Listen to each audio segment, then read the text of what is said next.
This is Business Incorporated. Thank you for joining us.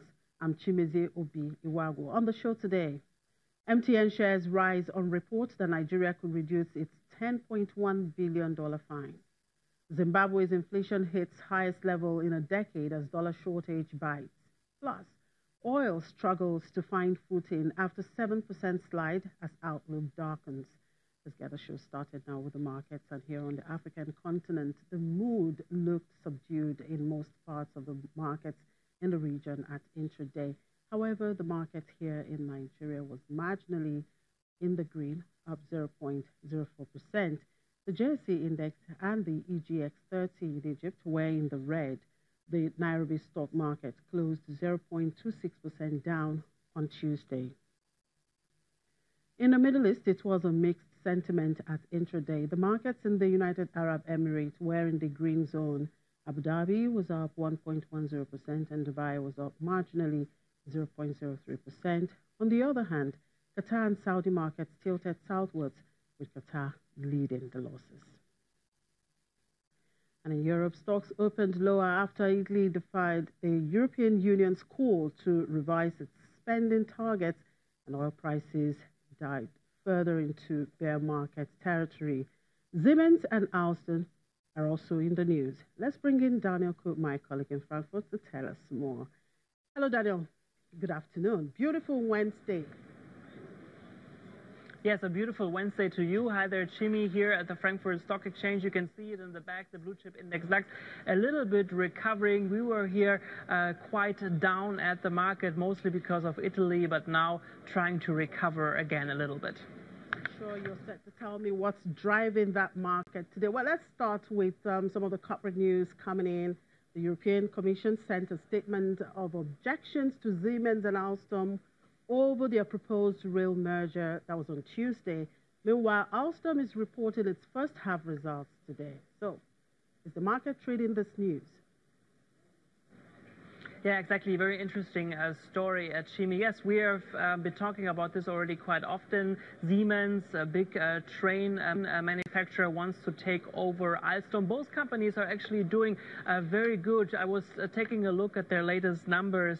Siemens sales numbers in the train sector have been up by 20% lately, went to a total amount of 4 billion euros. And also when you take a look at the Alstom numbers, also their sales numbers look very promising, up with a 7%. Their revenue actually is 3 times higher at the moment as we saw it last year. But there are concerns, mostly from the European Union, because with this merger of Siemens and Alstom, the European Union is fearing that their monopoly would be too big here in the Eurozone, not just here in Europe, but also around the world. Both companies are exporting their trains, not just here to rail companies in Europe, but also worldwide. So there is this fear by the EU Commission that the prices for those train operators could get very high with now these two companies working together. And that's why they are monitoring all of this. We have not had a final decision from them yet. Right, let's talk a bit of Brexit. Theresa May is scheduled to meet with her cabinet at 2 p.m. UK local time. What more can you tell us? Yeah, exactly. I mean, when this news was breaking about this draft agreement, I guess many were already thinking, wow, finally we have this Brexit deal that we have been talking, about for, weeks and months. But no, it's not a done deal yet. Yes, we have this draft agreement, but that's just one step. Now, Theresa May, you just mentioned it, she is going to present this to her cabinet members. She was already meeting some of her cabinet members last night, and it's not even clear if she will be able to get an agreement from her cabinet members.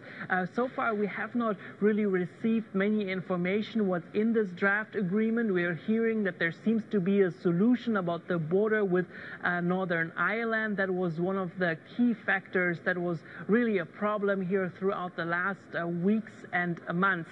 If she doesn't get it through her cabinet, then many consider that as her political suicide. Then most likely she would be out of office. And if she gets it through her cabinet, also the parliament needs to have a vote on that. So yeah, it's still too early to say if there is going to be at the end really a Brexit deal or not, but I can tell you everybody, including myself, we are monitoring all of this very closely. It's going to be extremely interesting what we are going to hear after this cabinet meeting. I saw her a couple of minutes ago on English television. She didn't comment anything yet to reporters. Let's see how all of this is going to unfold this afternoon.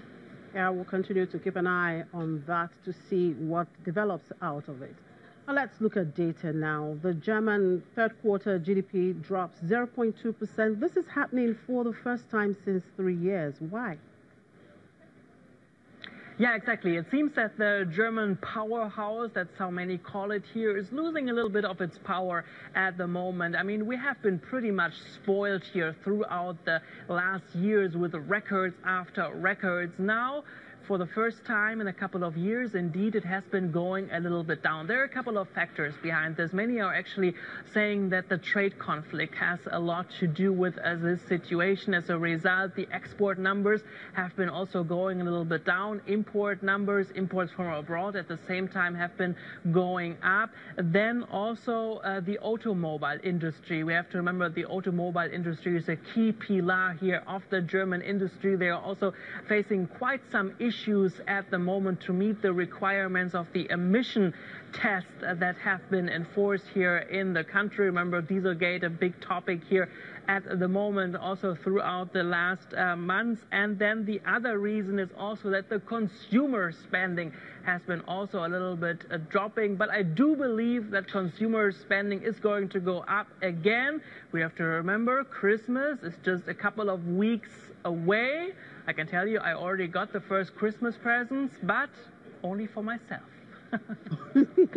Well, thank you very much, Daniel. Well, quite a number of data is expected to come up between now and Friday. Of course, in the U.S., the consumer inflation number is expected today. So let's keep an eye on that. And perhaps I'll get a Christmas present from you. Certainly. Sure.